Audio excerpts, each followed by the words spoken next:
My friends, I am in your debt. Think nothing of it. Your wounds are healing well, I trust. Some wounds do not heal.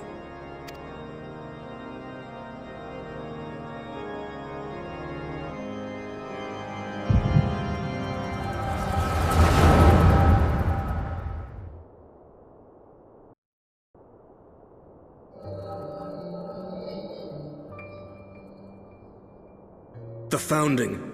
The scriptures, 1,000 years of lies, all to deceive the common man. Nay, our own brothers and sisters. For the blood of the Knights 12 flows within all our veins. You knew this to be true. You knew, and you concealed it.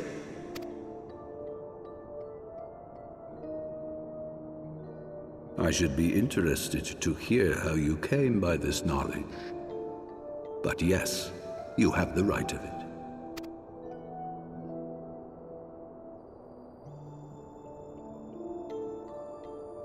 The architects of Ishgard, King Thordan and his Knights 12, entrapped and butchered the great worm, Ratatoskr, that they might partake of her eyes and thereby transcend their mortal limits. Upon learning of their treachery, Nidhogg was consumed with a murderous and justified rage. I dare say you know what followed. The great worm slew the king and half of his knights. Aye, but Nidhogg was subdued, and his eyes plucked from their sockets by the knights that remained. Their one mistake was to show mercy, for from his brother Hreysvelgr did Nidhogg receive a new eye, thus rejuvenating his form and empowering him to embark upon an eternal quest for vengeance. Whilst Thordan's son Haldreth took one of Nidhogg's eyes and learned to wield its power in defense of his people. Thus was the first Azure Dragoon born, and ever since that time, his honored successors have risen to drive Nidhogg from our lands whenever the worm has returned to plague us.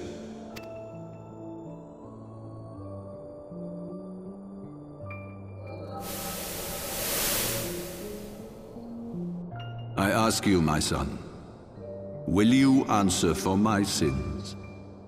Will your son and his son answer for me as well? What do you mean? If a man cannot atone for his sins in the course of his all too fleeting life, must his progeny then be held to account? Must every subsequent generation be judged as well? Thordan's betrayal of Ratatoskr was an unconscionable, unforgivable sin. Should we then, as his descendants, meekly surrender ourselves to an eternity of punishment? Nay, say I. I would not see our children sacrificed in a vain attempt to appease an implacable foe. Dragons are not like us, my son. To they who live forever, the wrongs of antiquity are as those of yesterday. No reparations shall ever suffice. This fact alone should serve as ample justification for our actions.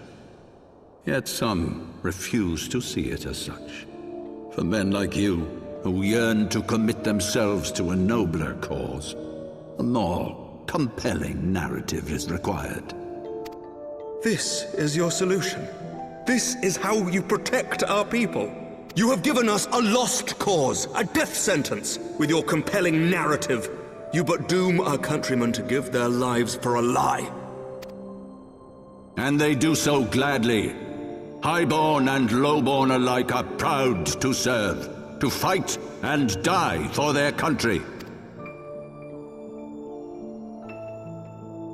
And what would you say to them? What would you tell the wives who have lost their husbands? The mothers who have lost their sons? That their loved ones died for naught? Over the course of 1,000 years, countless men have donned these robes, and every one of them came to accept the necessity of this solution. Once, I hoped you might come to accept it as well.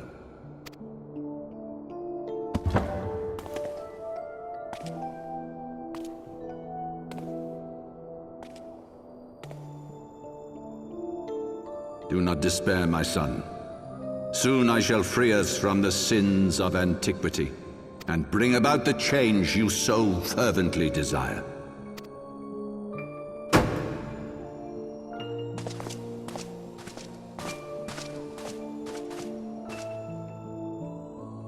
If he has spoken with others, I would have their names. Escort him to a cell and question him thoroughly. Your Eminence.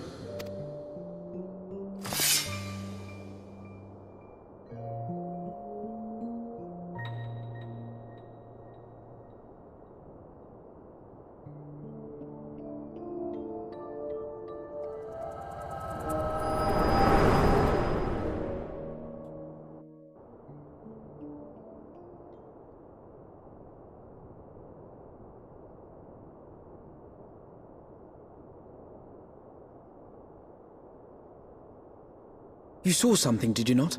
A vision of the past?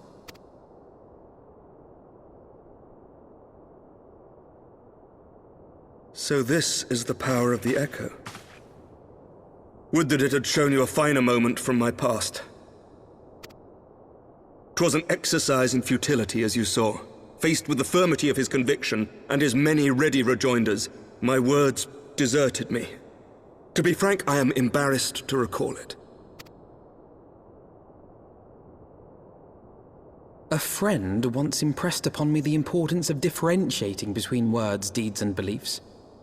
Were he here, I suspect he would judge your father's conviction to be no more than rank, self-serving delusion.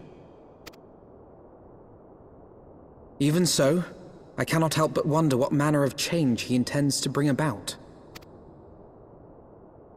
I have given some thought to that as well. During the battle within the vault, the Heaven's Ward demonstrated strange and unnatural abilities. Aye, the manner in which Sir Zephyrin struck down Lord Haurchefant was unlike anything I've ever seen before. The spectacle called to mind King Thordan and his Knights 12 as they are depicted in Scripture, holy powers and all.